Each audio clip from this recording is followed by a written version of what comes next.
Welcome in. Big shout out to all the subscribers. I got a lot to get into today. Obviously, the first week of the season's gone by. I've been laying in the cut, watching a lot of baseball, watching lineups, and I just want to touch in, check on some management. We're going to talk some SP. Then I'm going to commiserate with you on all the injured bats out there and just try to tighten up our teams to start the season. Let's jump right into it here. So, when I look at SPs, almost most guys have had a chance to go. We've gotten through the rotation one time, so a lot of guys have thrown. And it's kind of like checking on, did I win the starting pitcher lottery? And I would jump over to Fangraphs. I'm going to do it right now. If anybody's driving or listening to this, they can't get to the computer. Jump over to Fangraphs. Go to leaders. Go to pitching leaders, and then go to pitch type. And this thing sorts by fastball velocity. And I just have to check in here because in a way in spring, we didn't know what guys were throwing. We didn't know how hard they were going to throw, what they were using. But on that first time they go, we get our first preview into how these guys are throwing. And it's good to see. And you just can kind of confirm or deny how you did in your draft if you're happy with these certain starters.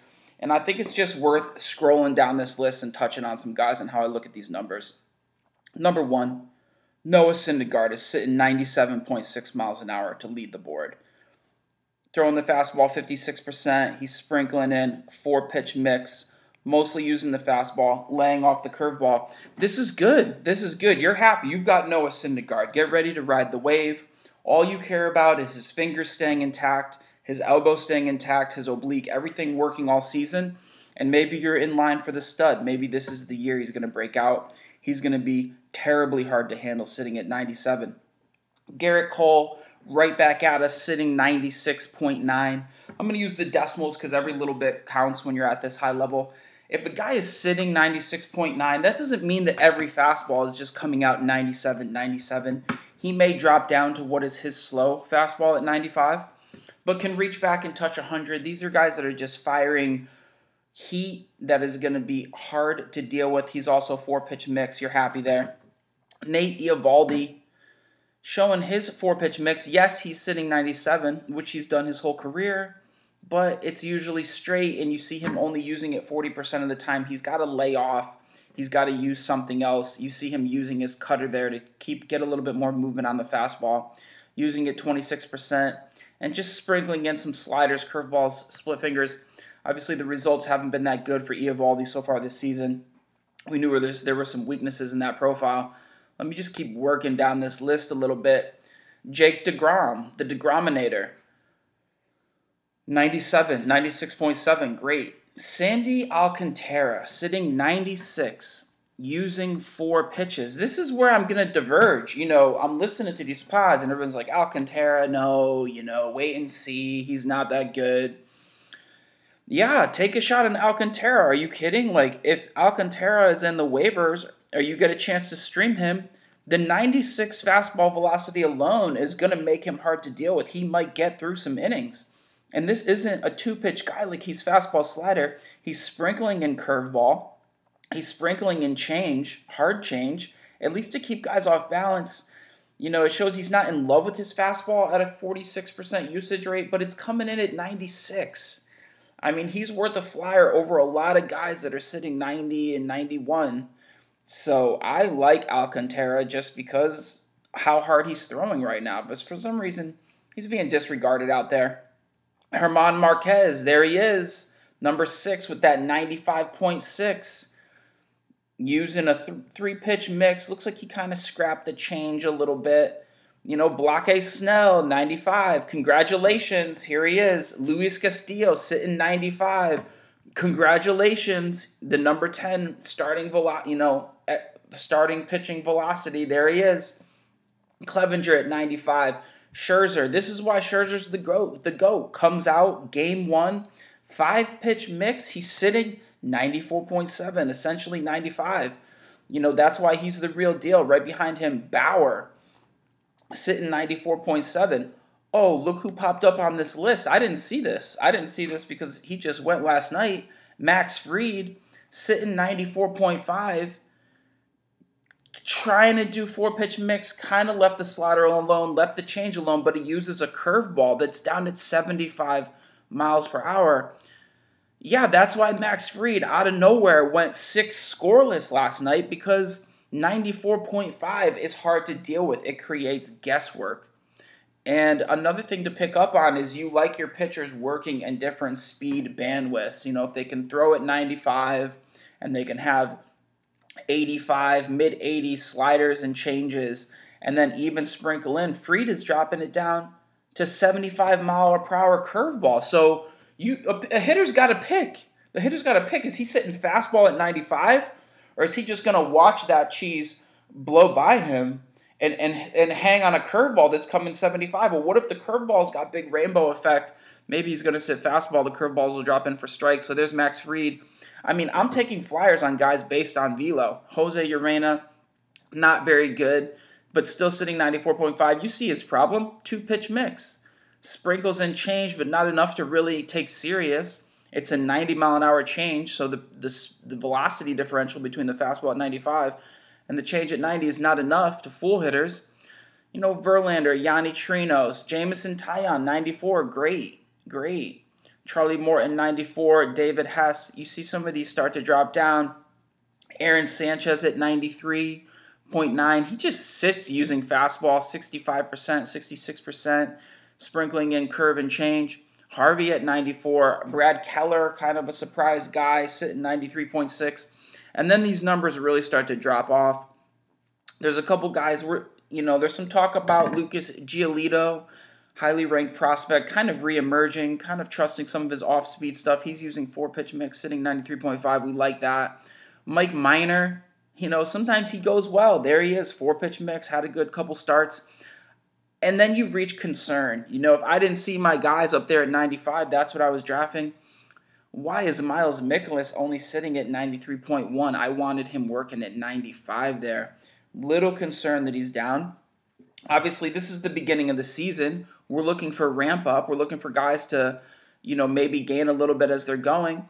Yu Darvish, he's not touching 95, 97 like we were talking about in the spring. He's sitting only 92.7. Not great. Freddie Peralta's up 92.5, throwing what they're calling 82% fastballs. But what's happening is pitch tracking can't pick up the different types of fastballs he's using. Archer at 92.4, a little slow. Nola at 92. I mean, these guys start to be reachable. Carlos Rodon at 91. There was someone else I saw in here that I wasn't very happy about. Let me see where he is. Bumgarner working 91. It was Ronaldo Lopez, who I expected to be sitting 95 or 96 to really be delivering some hard velo. So that's one place we're going to check. Let's jump over real quick. Velos are going to kind of stick. You got to jump over to your plate discipline under leaders. It's going to sort automatically by O-swing, as if chase rates are the most important thing. And you can see, look at Alcantara, 44% chase rate outside the zone. That's very good. I'm going to jump on there. You see some other guys working, typical names. I don't care too much about the chase rate, but just check swinging strike rate. Swinging strike percentage, just check in. Obviously, it's one start. So one start from now, these rates could change dramatically, but they're good signs. They're good signs of who's been disgusting. DeGrom, 20%. Matt Boyd, out of nowhere, 20%. Shoemaker, Archer. Sometimes this can depend on the competition. Snell, Clevenger, Scherzer. I mean, you're seeing the guys who get whiffs. Cole, Paxton, Herman Marquez, Bauer, Verlander, Teheran, Corbin. All up in the 15%, which is elite. I doubt most of these guys can hold that kind of swinging strike. But you got to look here for guys on the waivers or guys you want to trust. Lucas Giolito, what's he doing with the 14%? Is he making guys miss? Luis Castillo right behind him at 14%. Sandy Alcantara. Jake Odorizzi, 14%. Was that just a good start? Syndergaard, Kluber, Trevor Richards, Turnbull. And all of a sudden, you see it drops off to 12%. You're down to Lucchesi, Matt Harvey, Trevor Williams. Matt Harvey just got absolutely destroyed last night. It was really hard to watch. So that's one thing to check in on. Just wanted you to check in on your starting pitching lottery. See how you did. See what your pitchers are using and how hard you're throwing. The other thing on checking your lineups, you should be checking baseball, I like to use, it's just search MLB lineups, and it's like baseball press, and it just gives the starters and it gives the lineup. And this is probably your first indicator. Who's starting? Who's getting platooned? Why is this guy batting cleanup? Who's batting second? Top hitters are batting second, third, more power, fourth, fifth. You prefer a guy hitting fifth or sixth for counting stats than seventh or eighth? Is he getting platooned? Is he not in the lineup? The lineups are going to be your first place to find out, oh man, is this guy popping up? Is he, oh wow, the team trusts him, he's batting second? Or is he batting second because it's a lefty, and then he's not because it's a righty? So look at how teams are playing around with these guys. It's the everyday, top of the order starters, starting bats that we were looking to accumulate, and then we've kind of got to piece it in off the wire. Now's my chance to just vent. Nick Pollock with pitcher list. Pitcher list. This is what I mean. Like, I don't know. I kind of start listening to him this season. I don't know whether to vet him. He's on everything. He's on all the pods. He's on Sleeper in the Bus. They're talking to him in this league. So he's got a site. It's called Pitcher List. So he must care about pitchers. And all preseason long, it was just constant Matt Strahm talk. Matt Strahm. Oh, now it's Jan. I love Matt Strahm. And it's just sad. This is how it unfolds. All season, Matt Strahm, I'm going to go, all right, I'm just going to trust that Nick Pollock sees something. I check Matt Strahm's minor league records. Yeah, there's some K per 9. I wonder why he's 27 and hasn't broken in. But Pollock swears that he sees it all. He sees the pitches. He sees through the matrix. This guy is going to blow up. Right at the end of the season, I just want to add in that Nick Pollock says, Merrill Kelly, nope. Fastball velocity in the last spring start was down to 90, you guys. Like, just drop him. Sorry, guys. Just cut him. Yeah, he's not going to be able to work at that velocity. Just get rid of him. Well, Matt Strahm comes out. And it isn't just a poor start. It isn't just a that wasn't what I expected. He gets completely rocked for two and 2/3 innings. Everywhere I had him, he ruined that week. He completely blew up my ERA and whip. It was the worst start I've ever seen. But worst of all, he was working at 90. He's working at 90 miles per hour. Even in his history, he's a 93 guy. So why is he down at 90? Oh my God. And I can't wait. Pollock's going to have to address this. And he's kind of like, oh no, go ahead, cut him if you want. Cut him if you want to pick up something else. But I'm going to stick with him. Nick. You just told us to drop Merrill Kelly because he's down at 90 in a spring start. You told us to just waive him. By the way, Merrill Kelly went fine. He might have gotten the W. He went 5 innings and was fine. And he sat at 93. So when we get to Matt Strahm and he's down to 90, he's down 3 ticks, at least tell me that this is a dead arm phase, that he's injured. Tell me to go out and be like, guys, I was wrong. Cut Matt Strahm. Just cut him. Just rage cut him and get him off your teams because he can't live at 90. Nick Pollock's explanation is he had the jitters. He had the jitters? Do you mean the yips? Did he have the yips? No, he had the jitters? If you have jitters, maybe you're wild. Maybe you're hitting batters or you're past balls. But your velo doesn't disappear 3 miles per hour on every pitch. It's just sad. I'm having trouble taking anything Nick Pollock says serious at this point. I get the Pitcher List pod coming out and I go, all right, this is a guy who's just going to digest some material and then he's just going to tell it to me later. There wasn't really some secret sauce. Pollock is the guy I want in that pen, in the SD pen. I want Pollock. Let me go back to Strahm. He just looks terrible. He just looks sloppy on the mound. He looks scared. He's got tentative follow through. He was missing badly. The curveball was all over the place. He's 3/4 from the side. It looks like trickery and deception. I just don't know how I got onto that with Matt Strahm. I always regret when I get sucked in to listening to someone on the pods and experts, and they just play me like this. I feel completely played with Matt Strahm. Everywhere I own him, I wish I had Pollock. Nick Pollock. It's just sad. And then if you're wrong, just come out and just say I was completely wrong. I was high on Alex Reyes. I tried to back off. I still believe in Alex Reyes. Yeah, he's gotten touched in a couple bullpen appearances, but I tried to back off a little bit as we enter the season. I tried to slow down some of the hype. I mean, Zach Wheeler hasn't been great. At least he's sitting 97. I said Zach Wheeler, I think, was the cheapest ace that you could get, that you could rely on. I don't know. It's killing me. It's driving me crazy. The couple places where I kept Matt Strom, I'm gonna give him one more start. Because I want to believe that Nick Pollock knows something about what he was talking about, and that jitters can be a reason a guy can lose 3 miles per hour of that velocity. But so help me, if he's sitting 90, 91 again, or gets blown up, he's gone. He's probably gone regardless, because he can't work that. He's probably hurt. Whatever.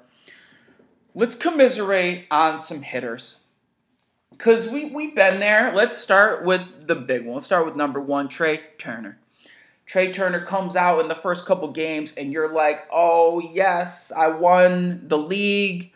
I'm going to the championship. Trea Turner, alert. He is hitting homers, like, all of a sudden just yank, and then he's stealing bases at a furious rate, and he bunts and breaks a finger.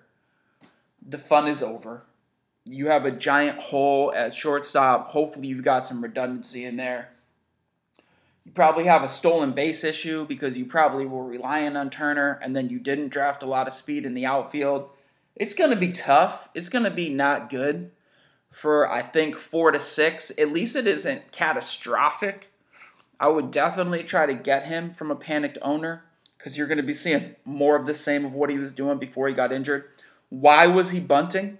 I'm not sure. Why is his finger in front of the bat when he's bunting? I mean, that's Little League stuff. Not sure. So that's sad. I feel for you. It's hurting me in a lot of my leagues. At least we got Tatis Jr. to sprinkle in a lot of spots. Daniel Murphy, that was fun. That was fun. That was a good experiment at second base. I was really looking forward to him hitting .330 all season and winning batting titles like everyone said. Oh, but unfortunately, he's 35 years old. And by the way, Colorado is like 4,000 feet or 5,000 feet in altitude. And what happens there is there's less oxygen in the air. And with the less oxygen, it's harder for guys to recover. And when you're older, you're also having a hard time recovering. It sounds like Daniel Murphy's finger just blew up on him. Trea got hit by a ball and fractured the finger. Daniel Murphy's, they're like, I think a knuckle exploded. They're calling it an avulsion. That's when you burst a cap that encapsulates the knuckle. Murphy's not going to be right. It's not going to go well this season. He can't really survive in that thin Colorado air. And I did feel a little satisfaction. This is why I don't draft old players. And yeah, I know it wasn't the knee, and it could have been random, and it could have been fluky. But he's 35, and he got injured on some just basic, he can't hit anymore. His finger gave out. So you got Daniel Murphy there. That's too bad. Hopefully we didn't rely on him too much there. Andujar, yeah, we're not happy about it. And here's a young guy. Here's a 25-year-old CJ Lee. It's not like that all the time. You can't just be such an ageist and not take only young hitters. Andujar dives back into a base, jams a shoulder, ruptures a labrum, tears the labrum. This is probably over for him. Saying they're going to conservatively just check on him in 2 weeks is like a desperation effort to be like, in a miracle situation, is he going to be able to swing the bat? I doubt it. It would be nice, but this is probably season-ending surgery on the way. I've got him on the DL in a couple spots. It doesn't help at third base because you either avoided Vlad or you got Andujar and not Vlad. There's not a lot to fill in there. It's a problem. Giancarlo Stanton. We were looking forward to 40 home runs, 50 home runs, the lineup, everything, and Stanton's got a pulled bicep. Thanks, Giancarlo. We can't wait to get you back. Jose Ramirez just keeps fouling balls off his knee and feet. He got removed again for a foul off his foot. Lindor was out for a calf and then sprained the other ankle. And this is where I'm just going to segue into a touch of doctor stuff. That when you have an injury, ankle, foot, one area, the rest of the body has to start to compensate. And I know that these guys like to say they're back in 4 weeks and 6 weeks and 8 weeks. But the reality is those injuries, it may take a year or two to heal. You've got to be young enough for the injury to fully heal, and then you've got to go through the physical training and get the body back in balance. And you're seeing one injury, it kind of leads to another. Like, in my opinion, now Altuve's not going to be right. The knee hurt, but then he's got to overcompensate. And look, now he can't push off the knee, and now an oblique hurts. And it just goes on and on. Marcell Ozuna's going for an MRI on an oblique. That's not good. An intercostal strain, that's not good, but maybe this is what it is. Shoulder injury. Now he's got to get through. Now he's having trouble getting through the ball. He's putting some more torque on the rib cage, and he's got a secondary injury. Injuries, the whiff of injuries in baseball is just get away from it. It's not going to be good. You're glad to hear that Folty's ramping back up or Kershaw's ramping back up, but there's something in there. I just can't imagine that Folty comes back and gets back up to 99 and just goes 28 more games, but maybe I'm wrong. Maybe I'm wrong on that. Ohtani. Get Ohtani off the waiver wire right now. Ohtani is going to DH only when he comes back. He's been hitting off the tee. This is the thing with baseball. Is if this guy can take swings in the cages and then he takes live BP, they're not going to say, no, Ohtani, I don't know. Just sit back and just read books for a little while. They want him in the lineup producing. And last season when he was pitching and hitting, I think the pitching overshadowed and kind of broke up the hitting. You weren't sure, like, is that fluke? Was that fluke home run power? Were those fluke stolen bases? They're not. Ohtani's an exceptional hitter. There's not going to be much weight on him yet. I mean, I could see it being in 2 weeks, 3 weeks. It's not going to be mid-May. He's on his way up. And honestly, if he DHs, this is going to be great. He might give you 5 or 6 games a week. He might DH all the time. He's going to mash in that lineup. They need him. There's going to be home run and steals.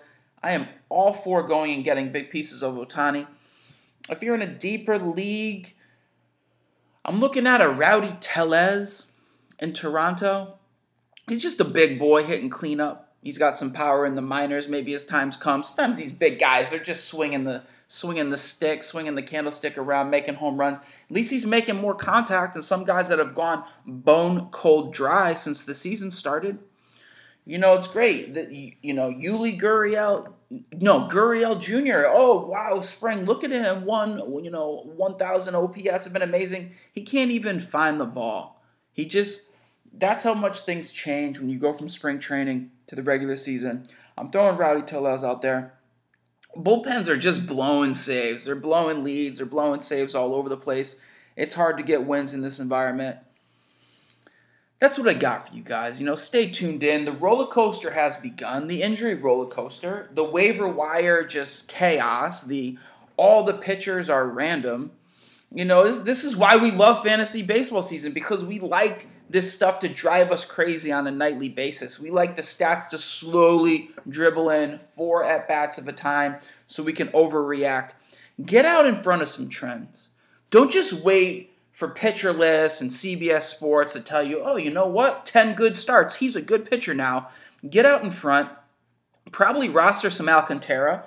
Probably go get Max Fried if that's the velocity. He might hold on to the rotation spot. That's what I got from you guys. Big shout out to the subscribers. Auction season is over, so I guess it's just fantasy baseball management. I want to give you guys a slightly different take than just reporting on contracts and injuries, which you can just go see on RotoWire. And I had to vent. I had to get some of it out of my system. So thank you guys. I'll be back at you.